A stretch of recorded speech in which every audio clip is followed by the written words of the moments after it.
Hi, everyone, and welcome to our So Much More Stories interview series. I am so excited to be continuing the series with Emily Tuck. Hi, Emily. How are you? Hi, I'm fine. Yes, here, here I am. So tell us where in the world you're joining from. So my name's Emily, and I'm joining from Scotland, just outside Glasgow in the UK. Oh, awesome. Well, I just love your accent, and I cannot wait for everyone to hear your story. So, To be fair, my accent is from London. I just always say, if I had that accent, I'd have a completely different life. I can see that.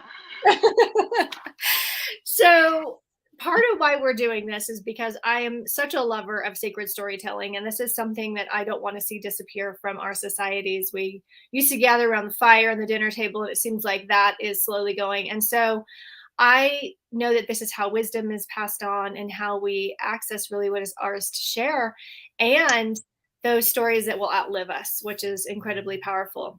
So I've asked you to share a powerful story, and I would love for you to tell us what most people know you as. Sort of what's the title and the identity? So most people would know me as a kind of kinesiologist or holistic practitioner, and or now I'm kind of merging that with coaching. So that's how most people know me. And it's actually because of that that I came across what the story I'm about to share. One of my modalities, one of my things you have to do when you do your training is you need to go and get CPD on a regular basis. And I was lucky enough to be asked to be the person who would host international trainers when they come over and do things. And this wonderful woman came one year. She was a lady called Sylvia Marina, and she lives out in New Zealand. And she was asked to come over to the UK and present a workshop. And the workshop that she presented, and I was lucky enough to attend, was called Transforming DNA Memories. And we had no real idea what this was going to do. And little did I know how much it was going to change my life, and then in turn my practice. But the story I want to tell is how it changed my life. So when I heard the title that you had given, We Are So Much More Stories, I realized this was the story I wanted to tell because I'm so much more because of this story. So what essentially happens is through the tool that she was giving us, the idea is that you're working on something, but what essentially happens is where in your DNA or your genetic line is the best place to help you utilize this possibility for yourself. And initially over the course of the weekend, but if I'm honest, over the course of the next 5 years, every time I used this, there was a woman who would step forward and tell her story. And it peeled off in layers. So I got tiny pieces of information, tiny hints of a tint or a decision she made or a feeling she had or a memory. And if I put it all together, this is her story. And the story is of this woman, and she was a prolific writer, creator, artist. She saw so much beauty in the world, and she wanted to share it with the world. And when she was young, maybe 14, 15, but bearing in mind how many generations ago this was, that was, just about to step out into the world, she met a young man and she taught him how to read. And what she did was she shared with him the beauty of the poetry and the prose and the stories and all that wonderful stuff. And he fell in love with her, but he also fell in love with her view of the world. And of course, he wanted to marry her. So he went to her father to ask permission. And the father was having none of it because the father wanted her to be someone who would live in his home for the rest of his life and look after him, and nobody was going to take her away. The father didn't tell her that the boyfriend had come round or that the suitor had arrived. So as far as she was concerned, he was coming, he was going to ask the father's permission, and they were going to go away together and live a wonderful life. And the boyfriend, unlike what you would expect of the time, was going to support her in thriving in all those creative gifts. So one day he's supposed to come and talk to the father, and off they go. And as far as she's concerned, he never shows. He just vanishes off the face of the earth. And then her life takes a very nasty turn, which I won't get into because it's not the point of the story. Point of the story is that she then thinks like that things like this don't happen, things like this aren't possible, maybe I imagined it all, and it takes a very dark turn. And now I want to bring you forward 5 generations, and I look at my family. I look at my father, because it's his side of the family. I look at my aunts, I look at my uncles, I look at my grandmother, and I watch the choices they make, and I see that they're the same choices she made. The ones where they're stuck, the ones where they can't, the ones where they aren't allowed. And as I did this work for myself as part of the course, but then later because I love the tool and I wanted to know more about this woman's story, she would say to me things like, make the choice I was too scared to make, do the thing I was too frightened to say. And so now when I sit and write, now when I think about doing things, it's her I bring to the table, it's her I give the pen to, and it's her story that I tell. So what I've come to realize is how much of my story is mine, and how much of mine, I think it's my life story, and I think they're my limitations, and I think they're my beliefs of the world, and actually they were hers. And as we unlock them, I get access not to her bad backstory, but her potential, her bravery, her way of seeing that creativity and that beauty in the world. And the extra layer I wanted just to share is that I did that for myself because it happened as part of what was occurring. But months later, I spoke to my dad. I said, this is the work I've been doing for myself. And he says, it's interesting you should say that. He said, I have become less angry. I am calmer in the world.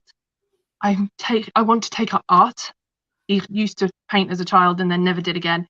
He suddenly wanted to do an art class. So it was like I was getting access to those gifts and that potential and that possibility, but so was he.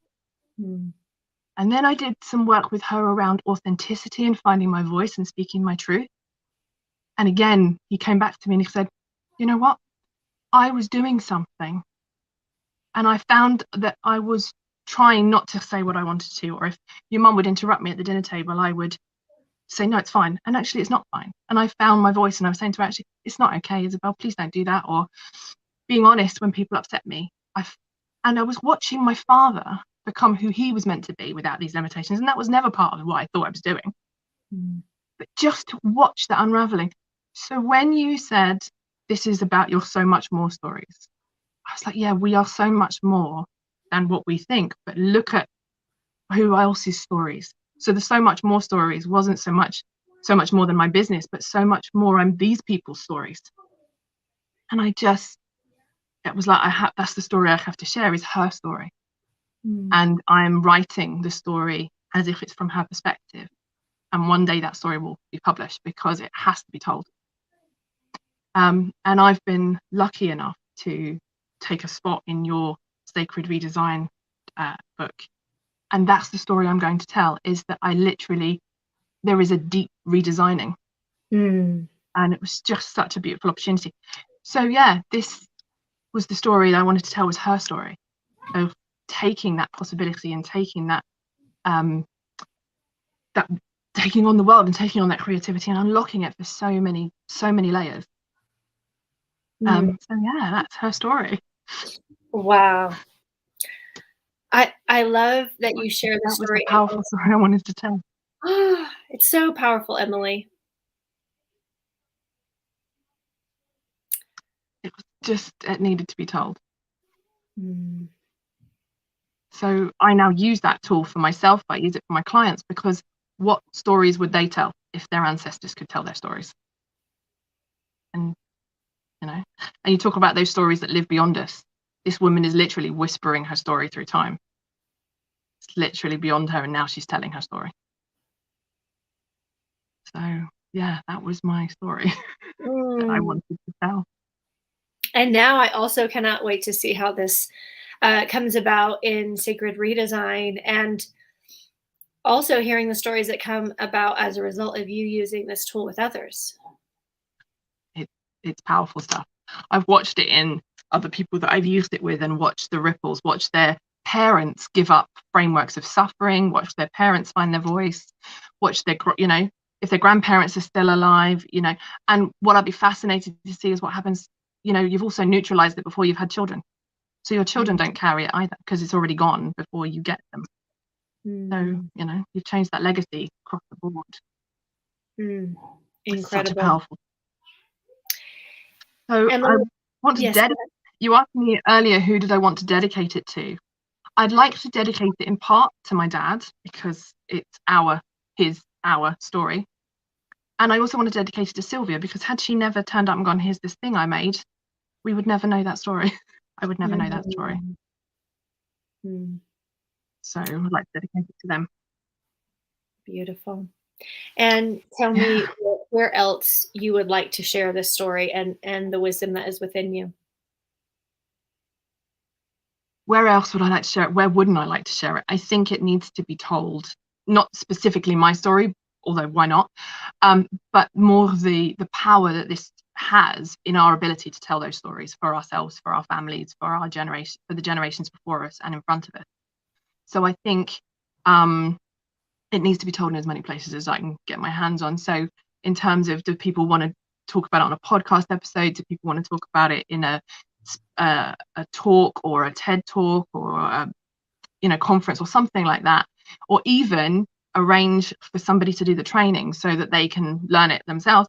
Absolutely, I would more than happily talk to as many people as want to hear about it, because it's such a powerful thing to see your ancestors' stories unravel. So yeah, you got my wheels turning, that's for sure. So now I'm thinking, and I already know who we can tag on this this video as well. Okay, excellent. Excellent. And where can people, you know, I want to make sure people know also how they can directly reach out and connect with you. So where is the best place for that? So the best place to get hold of me is either on, predominantly I use LinkedIn. I do have a Mighty Networks as well. So my LinkedIn is my name, just Emily Tuck. I'm on Instagram as the woman Emily Tuck, and the same as Twitter. And I also have my website is emilytuck.com. It's nice and simple, you'll find.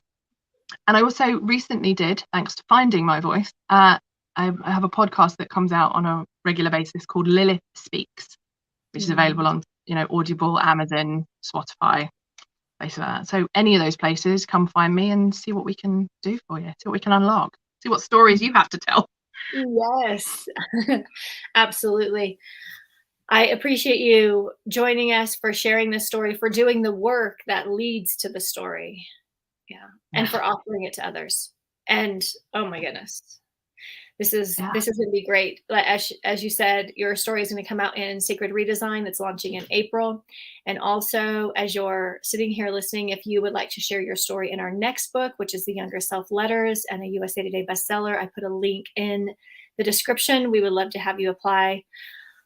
Emily, until next time, here's to honoring those stories and unlocking our potential. Thank you. Thank you so much. All right, we'll see you in the next